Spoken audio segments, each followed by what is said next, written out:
Hello everyone, मैं प्रियंका शुक्ला। एक बार फिर से आप सभी का वेलकम है Om institute of allied health science की ऑनलाइन क्लासेस की सीरीज़ में। मैंने आप सभी को बताया था कि आपके पैरामेडिकल के जो भी कोर्सेज हैं उसमें मेरा सब्जेक्ट रहेगा एनाटॉमी और फिजियोलॉजी। इसके पहले की क्लासेस में हमने आपसे बात करी थी कि एनाटॉमी क्या है, फिजियोलॉजी क्या है, और एक ह्यूमन बीइंग को लेकर के एनाटॉमी का कैसे क्या सिलेबस होता है, एनाटॉमी का डिफिनेशन क्या होगा, और अगर एक ह्यूमन के प्रेफरेंस में ही बात करें उसका रेफरेंस देते हुए तो फिजियोलॉजी किसे कहते हैं।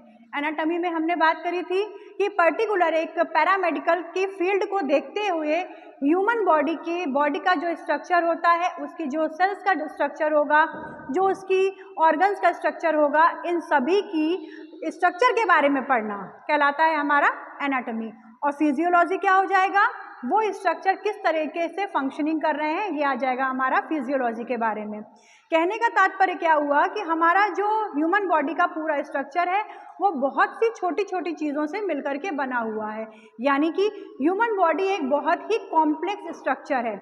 ये कॉम्प्लेक्स स्ट्रक्चर किन किन छोटी छोटी चीज़ों से मिलकर के बनता है, आज का हमारा टॉपिक यही है, जो कि है लेवल ऑफ स्ट्रक्चरल ऑर्गेनाइजेशन, यानी कि शरीर का संरचनात्मक संगठन। आइए जानते हैं इसके बारे में।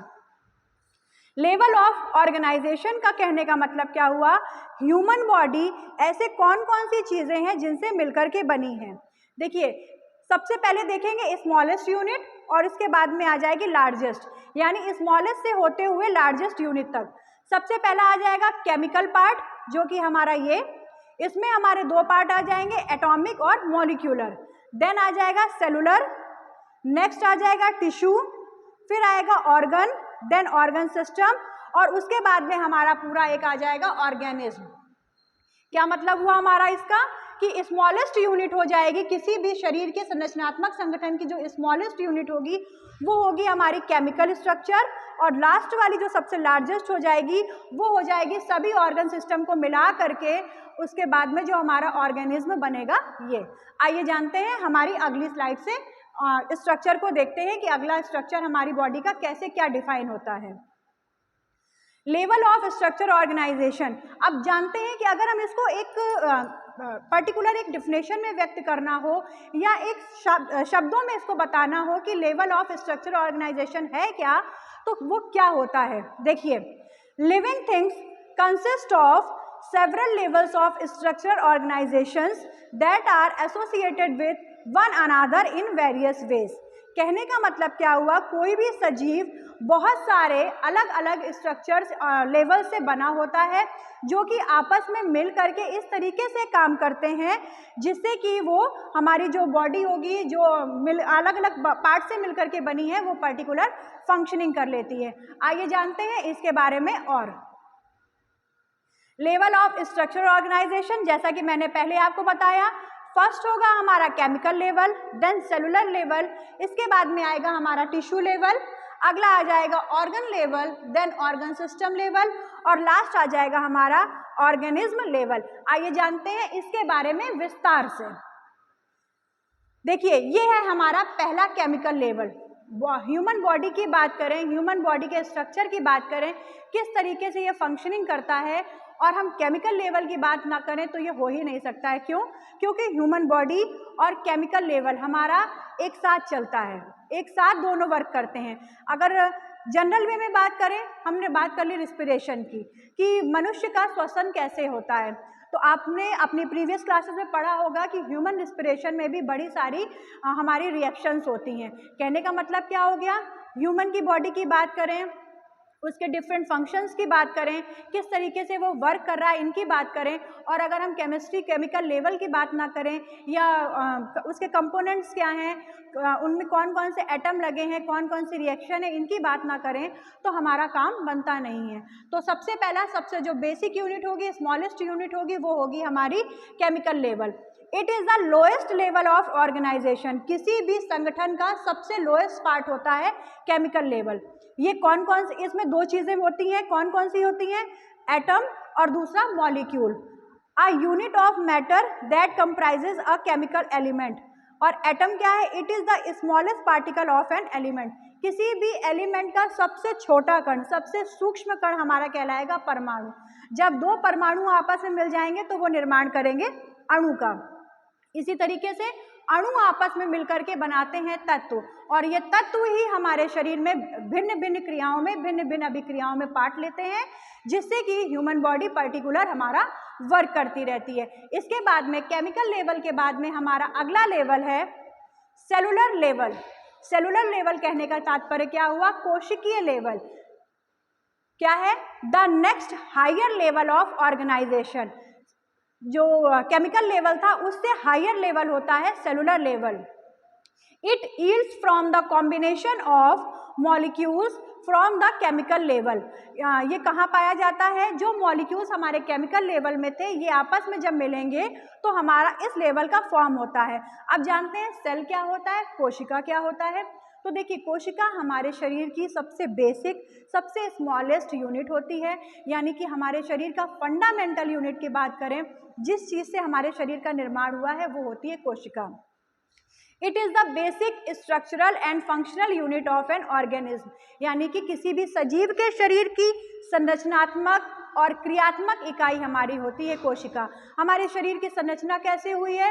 भिन्न भिन्न कोशिकाओं की आपस में मिलने से। किस तरीके से क्रिया कर रहे हैं? भिन्न भिन्न कोशिकाओं की आपस में मिलकर के ऊतक बनाने से। ऊतकों की क्रिया के परिणाम स्वरूप हमारे शरीर का क्रियाएं होती हैं, यानी कि it is the basic structural, ये हमारे शरीर की संरचनात्मक और क्रियात्मक इकाई होती है। नेक्स्ट है there are several kind of cell in our body and each has a different structure and each perform a different function. बिल्कुल सही बात है। हमारे शरीर में मैंने अभी आपको बताया कि बहुत सारी कोशिकाएं होती हैं जिनका पर्टिकुलर हर जो सेल होगी उसका साइज अलग होगा, उनका शेप अलग होगा, और पर्टिकुलर हर सेल का अपना अपना एक फंक्शन होता है। इसके बाद में है each cell contain specialized structure called organelles that perform specific function. कहने का मतलब क्या हुआ? पर्टिकुलर एक तरीके की सेल जब आपस में मिल जाएंगी तो वो फॉर्म करेंगी एक नया आकार, एक नया स्ट्रक्चर, और उस नए स्ट्रक्चर को हम क्या बोलेंगे? वो नया स्ट्रक्चर हमारा कहलाएगा ऑर्गेनेल्स। क्लियर हो गया? और उसके पहले आ जाएगा टिश्यू। आइए देखते हैं हमारा अगला लेवल क्या है। अगला लेवल है टिश्यू। मैंने आपको बताया कि एक तरीके की, एक संरचना की सेल्स आपस में मिलकर के एक नया हमारा स्ट्रक्चर फॉर्म करेंगे जिसको बोलेंगे टिश्यू, यानी कि ऊतक। अगर हम जनरल भाषा में बात करें, अगर आपको साधारण शब्दों में कहें तो ऊतक किसे कहते हैं? तो जब समान आकार की, समान संरचनाएं वाली कोशिकाएं आपस में मिल जाती हैं तो वो कोशिकाएं आपस में मिलकर के हमारा क्या बना देती हैं? टिश्यू, जिसको कहते हैं ऊतक। आइए जानते हैं ऊतक क्या है। It is the level in which different cells are joined together to form a structure called tissue। मैंने अभी आपको बताया अलग अलग टाइप के सेल, अलग अलग जो सेल होंगी वो आपस में ज्वाइन हो जाएंगी और एक स्ट्रक्चर बनाएंगी जिसे कहेंगे टिश्यू। टिश्यू क्या है? Tissue are group of similar cells and the substance surrounding them. Cells के आसपास का जो भी सब्सटेंस होगा उनको भी इसमें इंक्लूड किया जाएगा। That usually arise from common ancestor cells. Ancestor cells का मतलब क्या होता है? हमारी पूर्वज कोशिकाएं, यानी कि ऐसी सेल्स जो हमारी पूर्वज कोशिकाओं से हैं। And work together to perform a particular function. The 4 basic type of tissue in the body are. अब यहाँ पर देखिए, टिश्यू की बात करें तो टिश्यू बेसिकली अगर हम बात करें तो 2 टाइप के होंगे। एक हो जाएगा हमारा एनिमल टिश्यू, एक हो जाएगा प्लांट टिश्यू। पर यहाँ हम किसकी बात कर रहे हैं? ह्यूमन की। तो ह्यूमन को लेकर के यहाँ पर हम 4 तरीके के टिश्यू पढ़ेंगे। पहला हमारा आ जाएगा एपिथेलियल टिश्यू, जिसको बोलते हैं उपत्वचीय ऊतक। नेक्स्ट आ जाएगा मसल टिश्यू, पेशीय ऊतक। अगला आ जाएगा कनेक्टिव टिश्यू, जिसको बोलते हैं संयोजी ऊतक। रक्त हमारा जिसका उदाहरण होता है, अगर आपने सुना हो कि रक्त क्या है तो रक्त कहलाता है तरल संयोजी ऊतक। अगला आ जाएगा नर्वस टिश्यू, यानी कि तंत्रिका ऊतक। क्लियर हो गया? अब आप देखते हैं हमारा अगला लेवल क्या है। अगला लेवल आ जाएगा ऑर्गन लेवल। मैंने आपको बताया छोटी छोटी सेल आपस में मिलकर बनाएंगे टिश्यू, और टिश्यू आपस में मिलकर के हमारा एक फिर से स्ट्रक्चर फॉर्म करेंगे जिसको बोलेंगे ऑर्गन। ऑर्गन लेवल क्या होता है?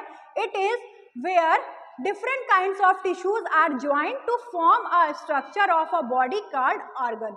क्या मैं कहने का मतलब हुआ? इट इज वेयर, ये कहाँ पर होता है?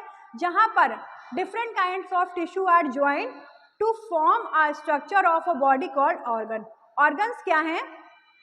Organs are structures that are composed of two or more different tissues, have a specific function and usually have recognizable shapes. Some examples of organs are the heart, liver, lungs, brain and stomach. क्या मतलब हुआ? दो या दो से अधिक tissue आपस में मिल करके एक नया ऑर्गन बनाएंगे। उस अंग का पर्टिकुलर अपना शेप होगा और वो शेप कैसा होगा? जो जाना माना होगा। जैसे कि हमारा ऑर्गन का ही अगर एग्जांपल ले ले तो किडनी का शेप आप सभी जानते हैं, बीन शेप होता है। ये शेप अगर आप पर्टिकुलर उठा के 6th क्लास की बायो की बुक से देखें तब भी, और अगर आप बढ़ती हुई क्लास तक देखें, आप कहीं भी पढ़ेंगे तो किडनी का शेप बीन शेप होता है। तो उसका जो शेप है वो रिकॉग्नाइज्ड होता है। इसी तरीके से उसका फंक्शन भी जाना माना होता है, पर्टिकुलर सबका अलग अलग फंक्शन होता है। ये था हमारा ऑर्गन लेवल। इसके आगे आ जाएगा हमारा सिस्टम लेवल। अब सिस्टम का मतलब क्या हो गया? देखिए, बहुत सारे ऑर्गन आपस में मिल करके एक तंत्र बनाते हैं। सिस्टम का मतलब होता है तंत्र। अगर बॉडी सिस्टम की बात करें तो बॉडी के अंदर कौन कौन से सिस्टम है, बॉडी के अंदर कौन कौन से तंत्र हैं जिनसे मिलकर के हमारी बॉडी पर्टिकुलर वर्क करती है, ये सब आ जाएगा हमारा इसमें। क्या है? The level where different organs are joined together to form a body system consist of several related organ that have a common function. क्या मतलब हो गया? अलग अलग ऐसे अंग जिनका पर्टिकुलर एक काम होगा, वो सभी आपस में मिल जाएंगे और बना देंगे हमारा बॉडी सिस्टम। जैसे कि मान लीजिए हम यहाँ पर एक एग्जांपल लेते हैं रिस्पिरेशन का। रिस्पायरेटरी सिस्टम हमारा, अगर मेन रिस्पायरेटरी सिस्टम में जो ऑर्गन की बात करें तो मेन रिस्पायरेटरी ऑर्गन हो जाएगा हमारा लंग्स। लेकिन अगर सब ऑर्गन्स की बात करें, उसके कौन कौन से सहायक अंग हैं इनकी बात करें तो उसमें हमारा आ जाएगा नॉस्ट्रिल्स, नेजल चैम्बर्स, इसी तरीके से नेजोफेरिंक्स। कहाँ से हमारी सांस जो हम ऑक्सीजन लेते हैं वो किस तरीके से इनहेल होती, किस तरीके से उसको एक्सहेल करते हैं, ये सारी चीज़ें, ये सब हमारा आ जाएगा एक सिस्टम के अंतर्गत। आइए जानते हैं हमारे अगले लेवल के बारे में। सिस्टम लेवल देख लेते हैं। सिस्टम लेवल अगर हम बात करें तो ह्यूमन बीइंग के अंदर कौन कौन से सिस्टम लेवल होते हैं, एक बार नज़र डाल लेते हैं कौन कौन से हैं। Integumentary system, skeleton system, muscular system, next है नर्वस सिस्टम, अगला आएगा endocrine system, circulatory system, lymphatic या फिर इसी को बोलते हैं इम्यूनिटी सिस्टम, अगला आ जाएगा रिस्पिरेटरी सिस्टम, नेक्स्ट आ जाएगा डाइजेस्टिव सिस्टम, यूरिनरी सिस्टम और रिप्रोडक्टिव सिस्टम। ये 11 सिस्टम आपस में मिलकर के पूरा का पूरा एक ह्यूमन बॉडी बनाते हैं। इन सभी क्रियाओं, ये सभी अलग अलग क्रियाएं करेंगे, हर सिस्टम की पर्टिकुलर अलग अलग क्रिया होगी जो कि आपस में मिलकर के ह्यूमन बॉडी कैसे संचालित होती है, कैसे वर्क करती है, ये सब कुछ इन्हीं सिस्टम के अंतर्गत होता है। आइए देखते हैं ये सिस्टम कैसे क्या होते हैं। ये देखिए, ये हैं हमारे ह्यूमन बॉडी सिस्टम्स, जो मैंने आपको 11 सिस्टम बताए उनके बारे में। पहला है डाइजेस्टिव सिस्टम। आप थोड़ा सा गौर करके देखिएगा, ये जो पोर्शन दिख रहा है, ये जो थोड़ा सा हाईलाइटेड है, ये आ जाएगा हमारा डाइजेस्टिव सिस्टम, जो कि हमारा माउथ से स्टार्ट होगा, ओइसोफेगस, बकल कैविटी, इसके बाद में स्मॉल इंटेस्टाइन, लार्ज इंटेस्टाइन, इसी तरीके से डाइजेस्टिव सिस्टम के पूरे अलग अलग पार्ट हो जाएंगे। एलिमेंट्री कैनाल्स के पूरे पूरे अलग पार्ट हो जाएंगे। अगला आ जाएगा मस्कुलर सिस्टम, यानी कि पेशीय जिसमें आ जाएगा। आप देखिएगा ये जो पूरा रेड पोर्शन है, स्केलेटन के अलावा ये पूरा आ जाएगा हमारा मस्कुलर सिस्टम। नेक्स्ट है इंटेगुमेंट्री सिस्टम। इंटेगुमेंट्री सिस्टम का मतलब क्या हो गया? हमारे शरीर का जो बाहरी आवरण आ जाएगा, जिसको बोलते हैं स्किन, या जिसको बोलते हैं त्वचा, या जिसको जनरल लैंग्वेज में बोल देते हैं खाल, वो हो जाता है हमारा इंटेगुमेंट्री सिस्टम। ये जो पूरा हमारा कवरिंग है, ये आ जाएगा हमारा इंटेगुमेंट्री सिस्टम में। नेक्स्ट है लिम्फेटिक, यानी कि ब्लड के अलावा जो दूसरा पार्ट हो जाएगा वो lymphatic system. Next endocrine system, यानी कि अंतःस्रावी इसका पूरा तंत्र कहलाता है। अगला आ जाएगा नर्वस सिस्टम, हमारा ब्रेन। नर्वस सिस्टम का जो मेन पॉइंट हो जाएगा, जो मेन ऑर्गन हो जाएगा ब्रेन, और ब्रेन से होते हुए जितनी भी नर्व्स हमारे शरीर में जाएंगी वो सारा हमारा नर्वस सिस्टम। नेक्स्ट है स्केलेटन सिस्टम, हमारे शरीर को ढांचा दे रहा है कंकाल तंत्र, वो आ जाएगा स्केलेटन सिस्टम में, जिससे कि हमारा शरीर बंधा हुआ है, हमारे शरीर को पर्टिकुलर एक शेप दे रहा है। अगला आ जाएगा मेल रिप्रोडक्टिव और फीमेल रिप्रोडक्टिव, ये दोनों रिप्रोडक्टिव सिस्टम के ही पार्ट है, एक मेल हो जाएगा, एक हो जाएगा फीमेल। नेक्स्ट है रिस्पिरेटरी सिस्टम, मैंने अभी आपको बताया ये लंग्स, और लंग्स के ऊपर नोज से लेकर के जहाँ से हम इनहेल करेंगे ऑक्सीजन, वो पूरा का पूरा हमारा मिलकर के बना देगा रिस्पिरेटरी सिस्टम। ये आ जाएगा यूरिनरी सिस्टम, जहाँ पर आपका मेन हो जाएगा किडनी, यूरिनरी डक्ट वगैरह सारा सब हमारा यूरिनरी सिस्टम में आ जाएगा। और इसके आगे आ जाएगा हमारा सर्कुलेटरी सिस्टम, जिसका मेन ऑर्गन हो जाएगा हार्ट। किस तरीके से हमारे शरीर में रक्त का पूरी तरीके से पंप होता है, रक्त का आवागमन कैसे होता है, परिसंचरण कैसे होता है, ये आ जाएगा हमारा परिसंचरण तंत्र में। कहने का तात्पर्य ये हुआ कि हमारा शरीर जो कि बहुत ही कॉम्प्लेक्स बॉडी है, उसको छोटे छोटे डिवीज़न में पार्ट करके किस तरीके से आपको समझाया जाए कि आपको समझ में आ जाए। उम्मीद है कि आपको हमारी क्लास पूरी तरीके से समझ में आ गई होगी। लास्ट 2 सेकेंड या 10 सेकेंड में बात खत्म करते हैं। हमारा शरीर कितने लेवल से बना है? 5 से 6 level.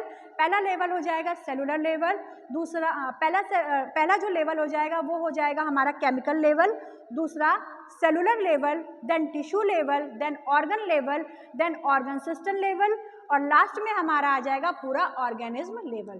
Thank you so much.